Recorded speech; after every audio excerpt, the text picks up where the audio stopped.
चक्षुरुन्मिलितं गुरवे नमः। हरे कृष्णा। आप सभी का बहुत बहुत स्वागत है।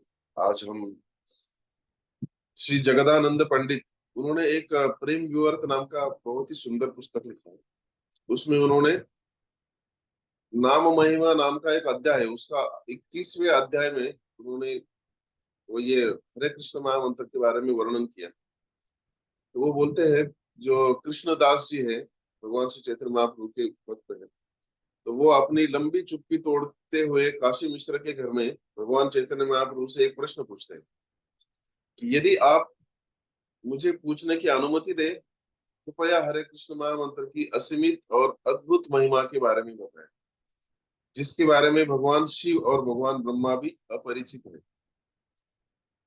तो भगवान चैतन्य ने उनको उत्तर दिया है। तो अभी हम है ना, ये चैतन्य महाप्रभु के एक शब्द और शब्द हम पढ़ना चाहते हैं, क्योंकि महाप्रभु ने एक एक करके ऐसे उत्तर दिए उसको, उस प्रश्न को जगदानंद पंडित प्रभु जी के वो अध्याय में, नाम महिमा अध्याय में। तो चैतन्य महाप्रभु बोलते हैं कि महामंत्र की श्रेष्ठताएं निरंतर फैलने वाले तटहीन महासागर की तरह है।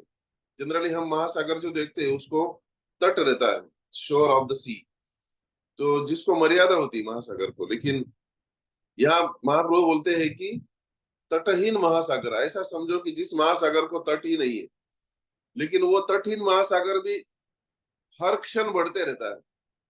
इतना बड़ा महिमा इसका चैतन्य ये है, महामंत्र का है।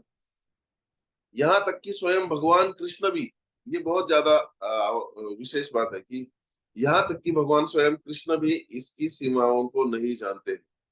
हरे कृष्ण महामंत्र के महिमा की सीमाओं को भगवान श्री कृष्ण भी नहीं जानते। सामान्य प्राणियों के बारे में तो क्या करें। बस मैं वही दोहराऊंगा जो शास्त्रों में लिखा गया है। चैतन्य महाप्रभु बोलते हैं कि मैं खुद के मन का कुछ नहीं डालूंगा। यदि आप उचित विश्वास के साथ सुनते हैं तो आप इस संकटपूर्ण भौतिक सागर से मुक्ति पा सकते हैं। महामंत्र पापों को नष्ट करने और बाधाओं को दूर करने में सक्षम है। महामंत्र दुखों को शांत करता है और कलयुग की विशेषता वाले नुकसान को कम करता है। ये नारकीय ग्रहों के अपरिवर्तनीय निवासियों को भी मुक्ति देता है और उनके द्वारा किए जाने वाले अपरिहार्य पापी प्रतिक्रियाओं को समाप्त करता है। महामंत्र पिछले जन्मों के अपराधों को शुद्ध करता है और सभी दिव्य गतिविधियों का सार है, जो वेदों से भी अधिक चमकीला है। शास्त्रों का कहना है कि हरे कृष्ण महामंत्र का जप सर्वोच्च आध्यात्मिक गतिविधि है, जो तीर्थ यात्रा करने से भी या पवित्र तीर्थ स्थल को बनाने से भी श्रेष्ठ है। महामंत्र सर्वशक्तिमान है और इसके जप करने वाले को अकल्पनीय सौभाग्य प्रदान करता है। इसका स्वभाव यह है कि यह व्यक्ति को दिव्य आनंद का अनुभव कराता है, क्योंकि वह संपूर्ण विश्व के योग्य बन जाता है, स्तुति के योग्य बन जाता है।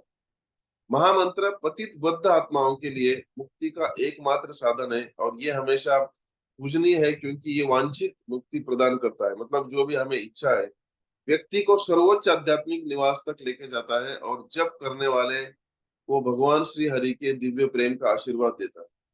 श्रुति और स्मृति में महामंत्र की उत्कृष्ट स्थिति के प्रमाण है। ये सभी आध्यात्मिक आकांक्षाओं का सर्वोच्च गंतव्य और भक्ति की धारा की मुख्य धारा। महामंत्र की अंतर्निहित विशेषताओं में से एक ये है कि ये सभी पापों को नष्ट कर देता है। पहले विषय पर विभिन्न आधिकारिक निष्कर्ष में पहले बताता हूँ। अजामिल का एक उदाहरण है। वो बोले एक सबसे पापी उदाहरण है उनका, पापी का, जिसने अपनी मृत्यु शैया पर अपने अनजाने में नारायण परम भगवान का नाम पुकारा। अनगिनत जन्मों में उसने जो असंख्य पाप किए थे वे तुरंत क्षमा हो गए। श्रीमद् भागवतम छठे स्कंद के दूसरे अध्याय के 7वें श्लोक में बताया है कि अजामिल पहले ही अपने सभी पाप कर्मों का प्रायश्चित्त कर लिया था नारायण नाम लेने के बाद। वास्तव में उसने न केवल एक जीवन में किए गए पापों के लिए बल्कि लाखों जन्मों में किए गए पापों के लिए भी प्रायश्चित्त किया था, क्योंकि असहाय स्थिति में उसने मंत्र का जप किया था। नारायण का पवित्र नाम भले ही उन्होंने शुद्ध रूप से नहीं किया था, लेकिन असहाय अवस्था में किया था, इसलिए अपराध के बिना उनका जप हुआ था, इसलिए ये अब शुद्ध और मुक्ति के पात्र बन गया। अभी ये महत्वपूर्ण है, किसी स्त्री, राजा, गाय या ब्राह्मण की हत्या करना, नशा करना, मित्रों को धोखा देना, चोरी करना आदि जैसे जब सबसे जघन्य अपराध केवल महामंत्र का जाप करने से आसानी से माफ हो जाते हैं। एक बार व्यक्ति शुद्ध हो जाता है अपने पापों के कारण, वह भगवान कृष्ण के प्रति आकर्षित हो जाता है। ये बहुत ज्यादा आवश्यक बात है। भगवत गीता में भगवान कृष्ण बताते हैं कि येषां तु अंतगतम पापम जनानाम पुण्य कर्मणाम ते द्वंद्व मोह निर्मुक्ता। कोई भी बंदा भगवान के ओर आकर्षित नहीं होता है जब तक उसके आज तक के पाप नष्ट नहीं होते। जब तक उसके पाप है तब तक वो भगवान के नाम के प्रति आकर्षित नहीं होता है।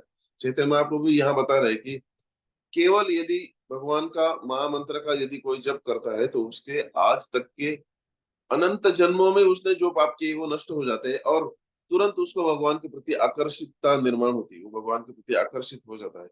बहुत विशेष बात है, इसलिए बहुत बार बार उन्होंने बोला है कि इसको जब करने से पाप नष्ट होते हैं, इसको जब करने से इतने पाप नष्ट होते हैं।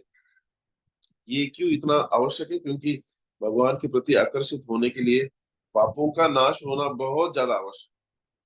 हरे कृष्ण महामंत्र का जप सोने या अन्य मूल्यवान वस्तुओं के चोर के लिए, शराबियों के लिए, किसी मित्र या रिश्तेदार के साथ विश्वासघात करने वालों के लिए, ब्राह्मण की हत्या करने वालों के लिए, भोग विलास करने वालों के लिए प्रायश्चित्त की सबसे अच्छी प्रक्रिया है। स्त्रियों की हत्या करने वाले, आगे उन्होंने वही बताया है, पापी पुरुषों के लिए प्रायश्चित्त का सबसे अच्छा तरीका है यह हरे कृष्ण महामंत्र।